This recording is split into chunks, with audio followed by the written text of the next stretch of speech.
Hey guys, Zoe here and welcome to another Mousehunt Feedback Friday summary video. This week, we got another update of the new Archduke area, Valor Rift, and some upcoming events. Starting with all things Valor Rift, Dave has given us some updates on its progress of the new Archduke area, and also some of the hunting sequences and a few other mechanics that they plan to have in the new area. So a quick little Valor Rift update. Like I said, not too many new things to share since last week's stream. Things are continuing to come together well. In case you weren't here last week, with a little summary, is that it's themed after the King's Gauntlet, so it's the Valor Rift, but that being the predominant area in the region, it's themed primarily after the King's Gauntlet. It's going to challenge hunters to hunt their way up to the top of the gauntlet to face off against a Rift version of the Eclipse Mouse, and defeating the Eclipse unlocks a higher prestige that you can then take on to make the gauntlet more challenging and also more rewarding.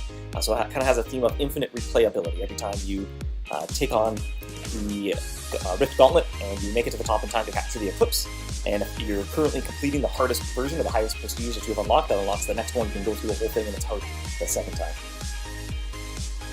There's going to be, now it's just sort of somewhat infinitely replayable because there still kind of exists a cap at just how high you can push that prestige before it just gets way too tough before new Rift equipment will come out. There'll be plenty of power-ups and items to earn though in the area, so every time you finish a run, you'll get a stockpile of consumable fuel and stuff like that to help make you stronger and push up one level higher.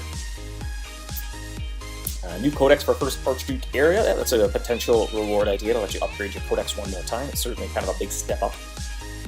Tier 8 cheese drop, perhaps, Salim. There will be no tiers of cheese in the gauntlet, so it'll be kind of use your string cheese. We are going to have a gauntlet-themed string cheese as well. That'll give you a little extra edge. That's it, you don't have to use it, but when you're pushing really, really high prestige and it gets tough, there'll be one more thing you can have in your repertoire to kind of get every little advantage you can. Once higher prestige is unlocked, will we be able to go up and down rather than being locked into a sequence? You can, when you begin the tower, right now, again, work in progress here, but it's kind of good to discuss things and get people's impressions while it's a work in progress. When you choose to enter the tower, so there's kind of these two phases, you can think of it a little bit like Froma Rift works, where you're outside the pagoda, then inside the pagoda. So you can collect some cheese and some basic items, and then you choose when you want to enter the gauntlet, take on the challenge. You can choose to start it at any level prestige in which you have unlocked. So if the current highest prestige is a little too tough at the moment, you can dial it back, complete that run, earn some rewards to upgrade yourself, and then try the harder one. But once you're in, you're sort of locked into your progress. You can't choose to drop down to the puppet floor and then jump up to the noble floor or something like that. So it's a bit like, I guess, the Sunken City. You're always moving forward into the things that are coming at you. Because is there a retreat in case you want to start over at a different prestige level? In the current design, it doesn't. We'll keep that in mind. I think what we would do when we add retreats going forward is make them so you have to kind of unlock it somehow.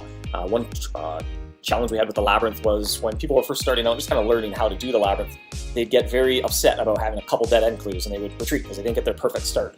And I think they just spun their wheels when really they just needed to kind of get through some runs, get the Labyrinth base, upgrade themselves, and they'd be better off. That's in the current iteration of the Valor Rift. You always get a reward, even if you don't capture the Eclipse. Now, obviously, capturing the Eclipse gives you a nice juicy bonus reward, but it's always worthwhile to finish out the run rather than retreat. But that's it. If we did have a retreat, it might let you just kind of claim the rewards of whatever step you made it to, or how high you made it in the gauntlet.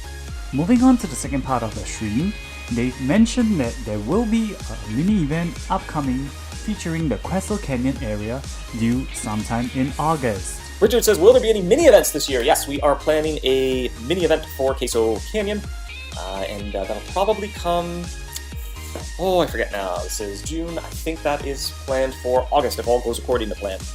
And you'll be able to turn your queso pumps up to 11 for a short period of time, crank out pump some more queso, some bonus loot drops as well. Next, there was a big countdown system that was discussed on stream, and I would like to make a special mention here that it is something that I personally would love to see implemented in the game.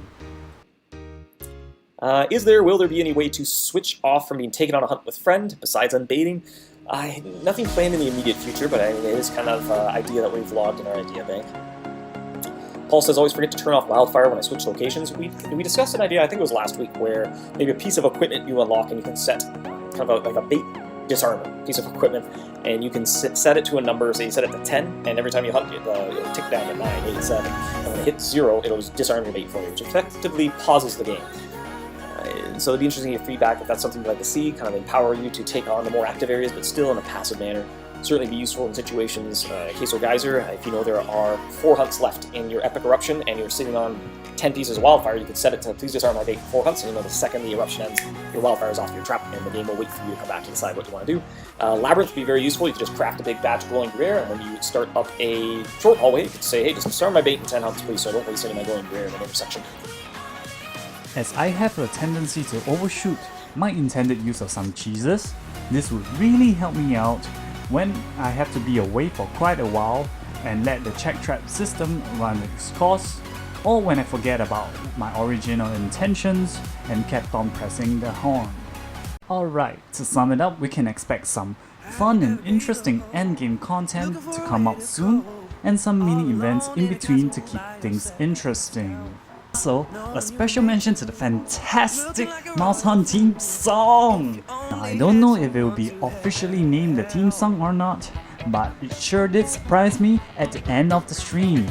The lyrics were really fun and relatable in some sense, and I hope that they would release the full-length video of it. Anyways, kudos for coming up with a song.